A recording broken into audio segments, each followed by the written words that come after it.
Hello everyone, this is Katie Hay-Malopo with 100 Miles Communications Coordinator out here on St. Simon's Beach, and we are going to have a conservation conversation this morning with our own VP of Communications, Catherine Ridley. She's also the director of the St. Simon's Island Sea Turtle Project. We're going to give you a little behind the scenes on what's happening on our beaches and also some of the threats facing our sea turtles and ways that you can get involved. So these conservation conversations are, as you can see, us out in the field doing our thing and getting you in on what's happening. So I'm gonna switch us around here if I can find the button, which I actually can't. So I'm just gonna go right here. Hey, Catherine. Hey there, everybody. Hi, I'm Catherine Ridley. Thanks for the intro, Katie, and for being here and for all of you being here. We've actually had a really busy morning, and I am so excited to show you some of what we found. It's not only our conservation conversation, but it's a pretty special day. It is World Sea Turtle Day. And so the turtles got the message and they showed up. We actually had 3 nests this morning, which is fantastic for a beach like St. Simon's. And I want to show you what we looked for and what we found. We are probably going to take a second and turn the camera around, and then we'll walk up and look through some of the field signs and see. All right, let me see if I can find this little thing. It is so bright out here.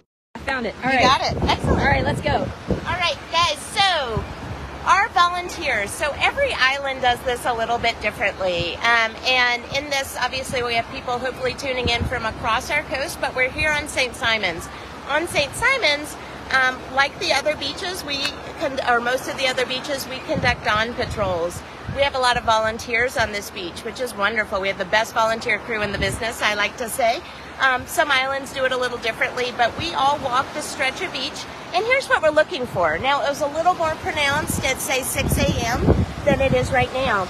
But what you can see is, looks like sort of a tractor-trailer track crawled out of the ocean and is gonna, that's okay guys, go on through, and headed up towards the dunes, right? But what we're gonna see, we see one set of crawls here and one over there. And if you look here closely, Katie, you can see what looks like this little V, right? And what's so exciting here is a loggerhead track. Go ahead and come on through or listen in. A loggerhead track leaves this, she's crawling up with her flippers. She leaves this track and it tells us 2 things. One is it tells us which species of turtle we're talking about. So because we have these alternating crawl marks here, that's a loggerhead sea turtle, our most common nester. If they were side by side, we might be looking at a green sea turtle. But we first do a species ID. Okay, we've got a loggerhead, great. This is also going to tell us whether it's her in-crawl or her out-crawl. This little V points in the opposite direction to which she was traveling. So it's pointing up that way. She was heading back to the ocean here. So let's go find her in-crawl over here. Now this morning, there was a little bit of a differential in the crawl, which tells us she was up here in the dunes doing something for a while. And in this case, it was laying her eggs. We have the county vehicles. We have a lot of foot traffic that have obscured this. If you look down here, you can really see that pronounced V from her flippers coming up. So this is where she came out of the ocean, crawled on up. And this is an interesting one to really talk about. We follow a lot of clues, have a little sea turtle CSI every morning, and it gets pretty fun. Sometimes a little frustrating, but we see that she started to kind of build a body pit here, was thinking about it, maybe something didn't feel quite right. It happens quite a bit, and sometimes they just turn back and she kept on crawling. She crawled along this line here, all the way up, and so we're going to follow this up like we do. Oh, what's going on here? So this is cool. This is what we really want to see. And this up here is the body pit. Looks like if as a kid you ever made a giant snow angel or a sand angel, basically the same concept. She's moving around, throwing sand. That's one of the field signs we look for. She's tearing up vegetation. She's digging, right? And so we know that something has transpired here. We know there was a differential in the crawl. We see thrown sand, we see a body pit, we see torn vegetation. Those signs are there. We have a nest, which is what we want to find. I use this wooden dowel here. So I know this already is a nest, but I'm going to show you what I do. We use this to probe in the sand, and if you feel in an area of the sand where she hasn't been digging, you're going to hit that hard bottom. If you come over here and you feel down in there, oh, it gives way. All right, so that's where she's been digging. It's this soft spot in the sand, and I'm going to dig down and show you this nest. We can't call it a nest until we find eggs. So for example, yesterday we had one where there was a good differential in the crawl as well. It was on the side of the dune, so everything was very soft. She had 2 body pits and made it really difficult for us. So we've marked that with an unknown. Right now, we may end up calling that a false crawl, but hopefully that's another nest for us. But we can't call it a nest until we do find those eggs, or later in the season, maybe we'll find hatchling tracks. In this case though, here's our prize. This is some precious cargo for the summer. This is a loggerhead sea turtle egg. You can see how, as I'm touching it, there's a little bit of an indentation, right? These are soft eggs. They're not going to be hard like a chicken's egg.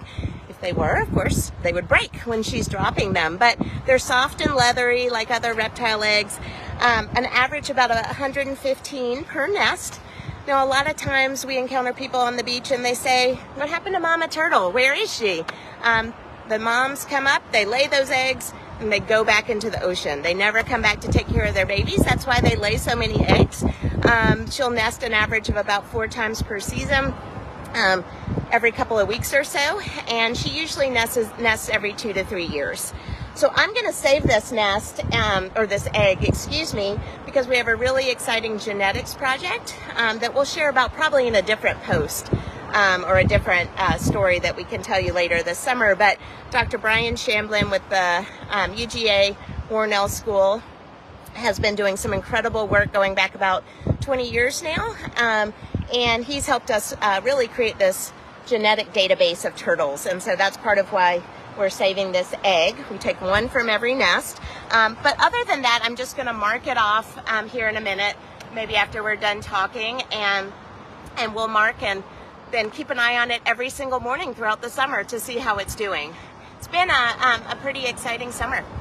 Yeah, so you mentioned that last night we had 3 nests that were reported here on St. Simons, and obviously still in the process of confirming and all of that. But it sounds like it's been a pretty good year on the Georgia coast so far. Can you tell us a little bit about, like, what does a great year or a good year like this kind of tell us about the science and inform that? No, I'm glad you asked. So, you know, again, I mentioned turtles don't nest every year. They have to build up their reserves to come back. So they nest on average about every 2 to 3 years. So nesting is cyclical. Sometimes you have these low nesting years. Sometimes you build up to what seems to be, which is a higher than average year. Based on May, which May is, you know, historically unpredictable. In terms of being an indicator for the rest of the season. But our sea turtle coordinator with Georgia Department of Natural Resources said, based on his preliminary analysis, it looks like we're going to end up somewhere upwards of maybe 3,800 nests. Wow. Our statewide record in Georgia was just over 4,000 nests. Overall, though, again, we have up years, we have down years, we have medium years. You try not, I mean, it is, let's be honest, it's pretty exciting having all of these nests and these early morning wake-up calls. Someone put this here for us, which we appreciate all of the calls that we get, all of the heads up. I promise we're going to get to it, but thank you for everyone who was so excited with us this morning. So, you know, we have this cyclical pattern. What we're really looking at is the overall trend. And the good news is that thanks to a lot of hard work and a lot of people, I'll get that in a minute, a lot of people contributing, we're seeing about a 4% annual increase. So slowly increasing the population. That's all great news. But I was on the beach. I guess I'm going to date myself here. I was on the beach not so long ago. In 2004, I was working on Jekyll Island when we had our lowest nesting year on record. And so while this is a lot more fun, that particular year we had fewer than 400 nests in the entire state. So, you know, it was really a period where I think we were all worried that this was a species that was heading towards extinction, and unfortunately we've seen some gains, but because of those low recruitment, the low number of baby sea turtles getting into the ocean in the early 2000s, what what their population models are able to tell us, that we're actually entering a plateau period, or potentially even some small declines before we start to raise back up, because turtles don't nest until their mid-30s. So they have to go a very long point to get from egg all the way back to be able to be reproductively mature and lay their own nests in the sand, or to mate and to come back to Georgia's coast. So hopefully, you know, what we're seeing now will pay off. The dividends will pay off 30 years in the future. But because of those early 2000s years, we're entering that period of decline. And that's really without, I'm sorry, it's so bright here, guys, so I have my sunglasses on. But that's really without lifting any protections, without some of these increased threats that we're seeing. That could cause even more precipitous declines as well, the models tell us. Right, so we're seeing some good things right now. That doesn't mean that we relax per se. No. We can celebrate, we can be very excited, but we don't want to pretend that all is well and we need to relax the protections, because there are these actual threats and very real threats happening right now. Our work is not done. We have not reached our recovery goal. This is still a threatened species. You know, it's really encouraging, and I'm so encouraged that people are so excited. It really shows just how much Georgians and all of us care about these animals and how lucky we are to share the beach with them. But we've only done half of our job, right? We're only about halfway through the finish line, or, you know, to the goalpost. We have a long way to go and a lot of work to do, and we really can't let up now. In fact, I would say, you know, this mama turtle, the other two mama turtles that nested, they did the hard work last night, and now it's in our hands, right? Now it's our responsibility to give these developing eggs safe passage for the next 60 days or so until they hatch. Right, so speaking of hatching, there are a couple threats that we wanted to make sure that we talk about this morning. And one of those is a threat that kind of hit the media last summer and is yet unresolved. So do you want to talk a little bit about the lights out at exit 42? Yeah, so I'll just say broadly as an umbrella, artificial lighting is one of the big conservation threats that we're focused on, particularly in developed areas across our coast. So we've had a proliferation of these bright LED lights as technology has advanced, and that's both on homes and in some of the street lamps that we have. And as those continue to grow, as our coast continues to be more populated, it's getting brighter and brighter. And so we are getting a lot of questions about, hey, what's going on at exit 42, because that was a big media story last year. Unfortunately, I don't have a great update. That is still very much in progress. What's happening there is that we have these bright, high-mast lights. They are interstate lights. A lot of people call them Buc-ee's lights. They're not put up by Buc-ee's. They're actually operated by Glenn County, and were installed by the Department of Transportation a long time ago, and they were kept dark and then really only turned on a couple of years ago. Now, the thing about our coast is those lights are so high and so bright, and they shine in all directions, that there is a through lane right from the high mast lights all the way to Little St. Simons and Sapelo Island. So it doesn't mean you can see it in every direction. We have people saying, well, I live there, near there, and I can't see it from my house. And that's just, you can imagine the way the topography of the coast works, but you can see them on those islands, which are otherwise undeveloped beaches, right? Where they're dark beaches. So we shouldn't be having what we call misorientations. A misorientation is really when these turtles start to leave the nest. We really want to see them go in about a 45-degree cone towards the water. They spread out, they use their brothers and sisters, they crawl out of the nest, usually at nighttime, and they follow the brightest part of the horizon. So usually that's going to be the reflection of the horizon onto the ocean, and they all go out there en masse, and they make it their way to the ocean, and they swim for about 48 hours and start their journey. With misoriented turtles, what happens is that we have artificial light sources that are brighter than that horizon, and it leads them in the opposite direction. I'll talk a little bit about what that might look like on the beach in a minute, but with the exit 42 lights, we see misorientations on both of those islands, Sapelo and Little St. Simons, and that's a problem. With a fairly easy solution. DOT wrote a letter last year. For a while it was a back and forth between Glenn County and DOT, and we were trying to get to the bottom of it. We talked a lot, and people asked us a lot of questions, and really we just wanted to see some action there. And so DOT actually said it's safe to take these lights down, particularly during sea turtle season, and we ask that you're going to do so. For whatever reason, Glenn County doesn't want to do that. And so we've been in a lot of conversations with them. We appreciate them taking the time to have those conversations. They've indicated, for whatever reason, they are not willing to do that, to take DOT's recommendation. So we're in a bit of a standstill. We had some conversations earlier this year with them where they said we're working on potential solutions. We've provided some alternatives that would be workarounds for at least the foreseeable future to protect our turtles, but we haven't gotten there. And what I would just say there is a lot of finger pointing, there's a lot of kind of putting our head in the sand, and we just really need to move forward with some urgency there, because at the end of last season when we were talking about this, and then it was in the media and people were asking, and they said, well, most of the nests are gone. And we said, well, we can't just kick the can down the road, the proverbial can down the road, because it'll be a problem again in 2026.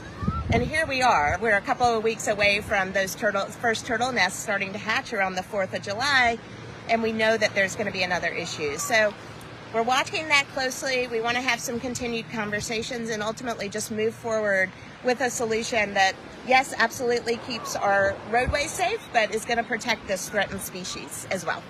And the artificial lights out at Buc-ee's are obviously a problem. At exit 42. Yes. Yeah. Oh, sorry. Excuse me. That's okay.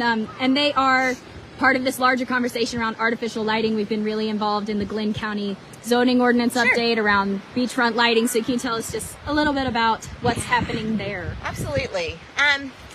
Yes. So that has been the ongoing saga.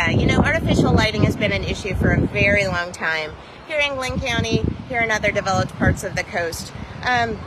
And again, for the reasons that I described, artificial lighting can both deter turtle nesting. Doesn't mean it eliminates it, but turtles tend to seek out times or areas of the beach that are more dark than brightly lit. And that's because, of course, from an evolutionary perspective, they don't want their hatchlings to be harmed, right? So they're going to seek out the darker spots so we can deter nesting in particularly bright areas. But really where it comes in is when we're talking particularly about those misorientations. And so we have a lot of photos that I think we've shared and will continue to share. And instead of those turtles making their way directly to the ocean, it's kind of the exact opposite of what you want to see. And it's this 45-degree cone towards these homes in the background.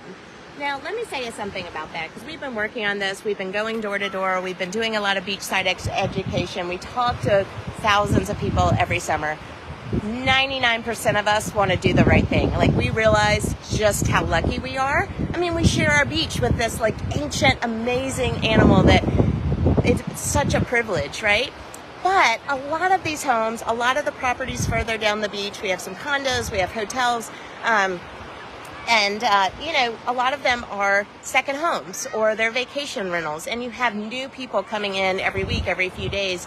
And so even if we go door to door one week, maybe somebody different comes in and just flips on a porch light. And so it's a real challenge without an effective beachfront lighting ordinance that just spells out, here's what we need to do.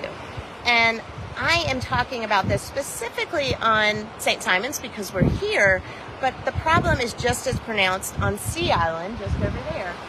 Sea Island, I will say, has also excellent technicians and naturalists. They go door to door. They do excellent work on the beach. They do lots of turtle walks,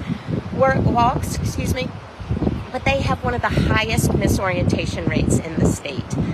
It's really triple the state average. About 1 of every 5 nests over there has significant numbers of turtles that are just not making their way to the ocean. And so, we've done all this work. We're so proud. our recovery efforts to get these nests. But what is it going to matter if we're losing that many of our turtles before they can even get a chance to make it to the ocean? And so that's why this problem really matters to so many of us and why we've been engaging on it. And I don't want you looking in the sun, so tell me if I need to move orientation a little bit. So we worked and worked and worked. It coincided with Glynn County, as of course our viewers will recall, deciding to redo their zoning codes and revise their old zoning ordinances. And so that was really the perfect opportunity, we felt like, to have this conversation. It dragged on for 7 years. So it was a long conversation. And every year, you know, I got up and they said, oh, here comes the turtle lady. That's my unofficial title. Again, to talk to me about turtles. And, you know, we had a lot of volunteers speak up, and we had a lot of people put in a lot of time. Our scientists, our volunteers, just concerned citizens, our real estate agents, people who know what sea turtles matter to our coast. So we had these conversations. We worked with our county commissioners, who also put in a great deal of time in having those conversations with us, and I appreciate that. They told us they understood the issue. We had a compromise solution that we felt like was very reasonable. Really the only thing that, you know, I'll back up and say that Glynn County's current beachfront lighting ordinance, because there is one that needs to be enforced, but that current ordinance was written in the early 80s. So how long has that been? About 40 years. 40 plus years, right? Yeah. So some of us were alive then, but, you know, we're much younger, much less gray hair, right? Our fashion has changed, our technology has changed. Lots changed in that time, and certainly we know a lot more about lighting technology now than we did 4 decades ago. And so one of the main changes, and people kind of know about this because of all of the campaigns, but is using those red or amber colored lights, right? Those are lights that are higher wavelength, so above about 560 nanometers. Now, sea turtles see the full spectrum of light. They see all the lights that we do, but those red and amber high wavelength lights are less disruptive to them, and they tend not to be as impacted. So that was one of the things that we were going to, unfortunately, and I think we're still figuring out, you know, exactly what happened, but unfortunately during some of those public hearings and people, you know, got up and asked a lot of great questions, but we did have a small group, including some attorneys for Sea Island, who got up and advocated for essentially a complete repeal of our current ordinance. And again, while we're doing great work here on St. Simons, they're doing great work on Little St. Simons, they're doing great work on Sea Island, we still have a very serious lighting ordinance, or a beachfront lighting problem. So where we are right now is we have no change. We have the existing 1984 ordinance in place. We are working to continue those conversations. I would really invite anyone who has questions or wants to talk about potential solutions to talk to me. This is not something, I mean, we know the right thing to do, and we're going to get there. We need this beachfront lighting ordinance, so we'd love to talk to hotels, to rental agencies, and let's find that common ground. You know, a friend of mine pointed out, hey, we're Georgia, right? We're red and black, and that's so on brand for us here. So let's light up the beach in red and black and really protect this species that means so much to us. You know, we're talking about, just as a check on this, we're talking about really fewer than 150 properties out of 30,000 in all of Glynn County. And that's on Sea Island and St. Simons primarily. And so these are pretty small changes. I think most people, as we were having these conversations, felt like, yeah, you know, those folks have a front row seat to the most amazing spectacle on earth, and it's reasonable to ask them to do those small steps to protect this species that belongs to all of us. So we're really committed to still seeing this happening. We're here to talk to anyone, anytime, anywhere, and I certainly welcome those conversations, both with our elected leaders as well as business leaders, community members. We talked to folks on the beach, you know, from East Beach yesterday, who are like, I want to help you make this happen. So we're going to get there. It's just taking a few more bumps and a little more time than we would like. And, you know, unfortunately, we have these nests that are about halfway to hatching now. With those, I don't know if I even officially said, but today we got to 13 nests, which ties our record on St. Simon's. But that's 13 nests plus and counting that need protecting. And they're going to be hatching in July.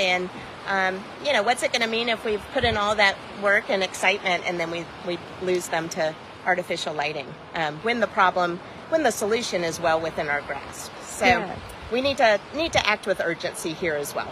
So speaking of those solutions, obviously we can talk to the commissioners and continue this conversation around the zoning and getting that in place, enforcing the current ordinance for individuals who are just either visiting or maybe they're not in those 130 homes right here on the beachfront. What are just a couple practical ways that they can be turtle friendly this summer? Yeah, absolutely. Well, just back to your last point, you know, the commission has said this is a living document. I sort of take them at their word at that and kind of figure that if they didn't want to hear more from me about turtles or more from you, that they would have passed that ordinance that we needed them to. So I do encourage you to go and send an email. We'll have a petition later this summer. You know, and it's not saying anything negative. It's saying, hey, let's celebrate this. And we want to show our support because, you know, it's hard. I know because I'm on the beach talking to so many of you every day that support is there, but they need to hear that. So taking that step to reach out to your elected leaders is a huge one. But on the beach, you go on vacation with your family, you're just out here for a night walk, there's some simple steps you can take too. First of all, limit your own personal lighting. I like to say, if you don't need a flashlight, the best thing you can do is go without one. And the cool thing about that, you'll see more bioluminescence, you'll see more stars, you have this really amazing night vision that will kick in. We can sometimes do night walks and we do some experiments with you just to figure that out, but it's really cool. But if you need a light for safety, absolutely, just choose a turtle-friendly one. We actually have some from Turtle Safe Online that we sell. We can connect you with them, or you can, in most cases, the red LED lights will work. But keeping our beach dark is one really important step. Keeping our beach flat. So a lot of people know about this. They've seen some of the pictures. It isn't actually a huge issue that we encounter on our beach, but certainly for beachgoers who don't want to break their leg, for turtles that we don't want falling into these giant holes. When you're done building a sandcastle, when you're done building a giant hole, just level it, fill it back in.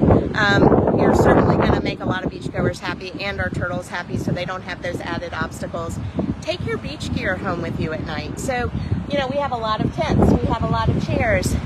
Those are left up overnight and a turtle bumps into the one, it's very likely that they could false crawl and turn back without ever getting the opportunity to lay their eggs. So keeping our beach flat. And then clean, of course, cleaning up trash, cleaning up litter is another good one. But the last thing is, and this was actually happened last night, I hope they might be watching right now. I got a call around midnight last night. I don't think they expected to reach anybody, but they said, hey, we wanted to know, we saw a turtle come up, and we went right back away. We didn't want to disturb her. And I was like, that is just exactly what we would want you to do, because if a turtle, before she starts dropping her eggs, you know, encounters a bunch of people who want to come up and see her, she's going to get spooked. She's going to head back into the ocean. So keeping a really safe and quiet distance and staying back, being very respectful is really helpful. If you see a nest, if you see these crawls, we need those field signs, as you saw, to determine where the eggs are and where the nest is. So we really want you not to disturb it. Try not to walk over it as much as you can. And you never want to take or disturb any of the stakes that we have up or the signs that aren't up on this nest yet, but will be soon. So there's a lot of practical things. And then finally, I would just say, share something that you've learned. Share our page. Follow us either on St. Simon's Sea Turtle Project or at 100 Miles, because we're going to connect you with a lot of those action opportunities. We'll talk about that in a minute, where you can make your voice heard. So just educate yourself and others. Absolutely. And so we've talked a lot about our sea turtles on the beach, and I would say in this last 5 minutes or so for this conservation conversation, the threats are not only on the beach or from lighting. There's actually something that might be giving Catherine here a bit of deja vu, threat that has risen back to the surface. So can you just tell us about year-round dredging? Yeah. Well, our executive director likes to quote one of her friends who always said, you can save something time and time again, but once it's gone forever. And there's no real permanent victories sometimes in conservation, but there are defeats. And so we had a victory a few years ago where we were successful in stopping the Corps of Engineers proposal at the time, starting in about 2021 and going through 2023, to open up our coast, particularly Brunswick Harbor, to spring and summer dredging, really to remove seasonal dredging windows. I'll explain what dredging and operations, what that looks like in a second, but to remove these windows that have been in place since the 90s. So dredging occurs along our coast, along all of Georgia's coast in different channels to keep it safe and navigable for the ships that are coming through. And that's hugely important for, our economy, for those, the safety of those vehicles. We absolutely understand and support that. But back in the 90s, before these dredging windows were in place, National Marine Fisheries sounded the alarm and said that this year-round dredging really posed a threat to the continued existence of loggerhead sea turtles. And so they said operations dredging using a hopper dredge in particular needs to be conducted in the southeast between December 15th and March 30th and 31st, end of March. And those remained in place successfully for more than 30 years until something came out in 2020 called the South Atlantic Regional Biological Opinion, or SARBO. And what that did is it said, we really want to be able to dredge whenever we want. We challenged that at 100 miles for a couple of reasons, mainly around the lack of environmental review. They hadn't done a sufficient analysis of what that was going to look like, not just for our sea turtles, but there's other species out there that these dredging windows have really kept safe, like right whales, like sturgeon, and there are a number of protected species that we're balancing, but those dredging windows work. And so we challenged that. We if you've been following us for a while, we had a successful victory with that in 2023. But it's coming back around. When we won that challenge, the Corps committed to go back and conduct a full environmental impact statement. That's what's happening now. They've recently announced that. Haven't been the most detailed in what they're actually planning to do, so it is a little difficult to comment. But right now, through the end of the month on the 29th, on June 29th, they are asking for comments on the environmental impact of expanding those dredging windows and other suggestions for the EIS process. So 100 Miles is going to be commenting. A number of our sea turtle partners will be submitting comments, and then SELC, who represented us successfully in that big victory, they're also commenting. And we really encourage all of you to do so too. We're going to share a vehicle. I know it's a little confusing to think about what that means and what recommendations to make. So we'll be sharing an opportunity to connect you directly so you can make your comments heard. But what I would say about it is this, and forgive me, because when I start talking about turtles, I could talk all day. I know it's been going on for a while, but I'm going to wrap up. But the reason that we're so concerned, the reason that those dredging windows work, not because they're not taking some turtles, they do. But largely in those cooler months, what's happening is they're taking juveniles. Remember when we were talking about this, we said that the turtles that are nesting on our beaches are at least 35 years old, in some cases much older than that. They could be 50, 60, 70 plus years old.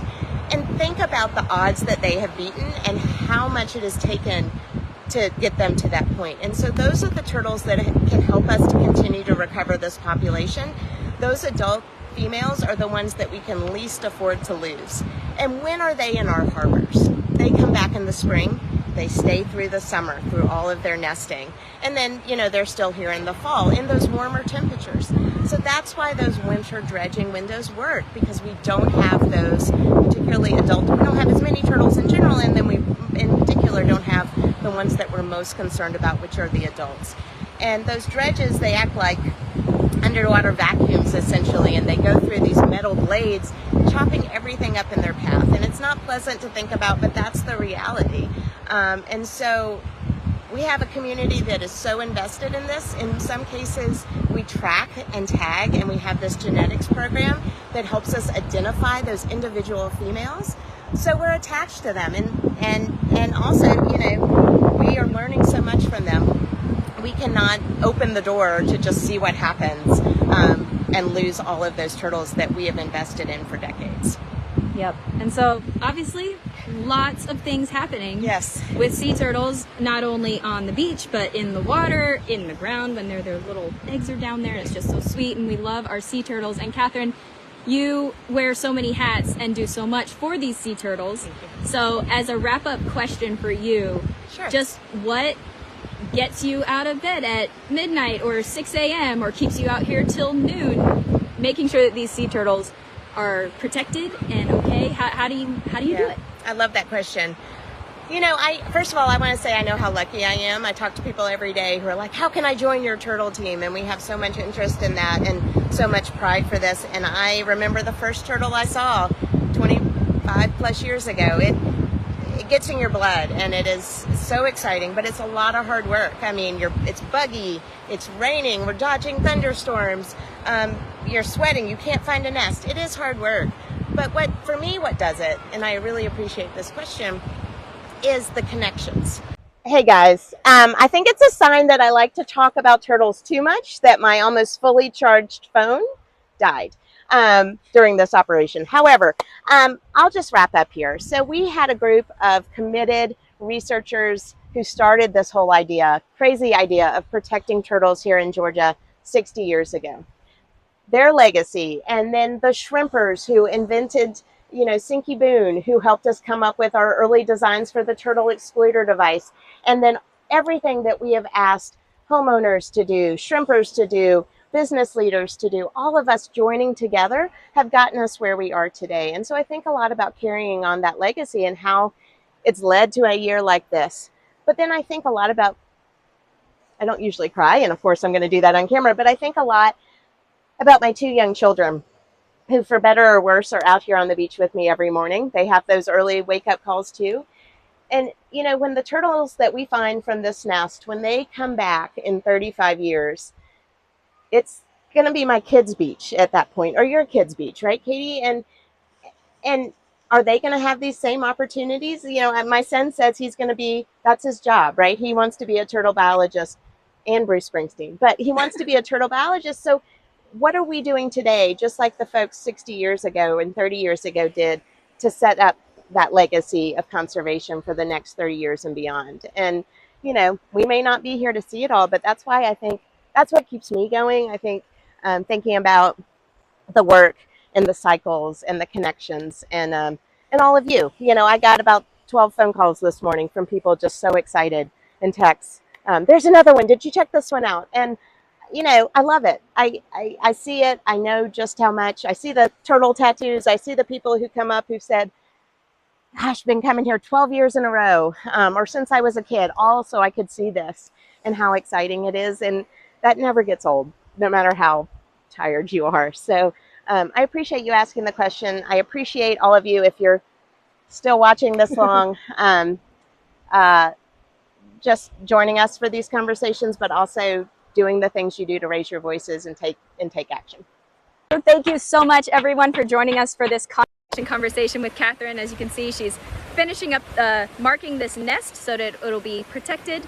And we just really appreciate your attention. Also, keep an eye out. There will be some more action alerts coming around that EIS that Catherine talked about with regards to the year-round dredging, that comment period, which closes on June 29th.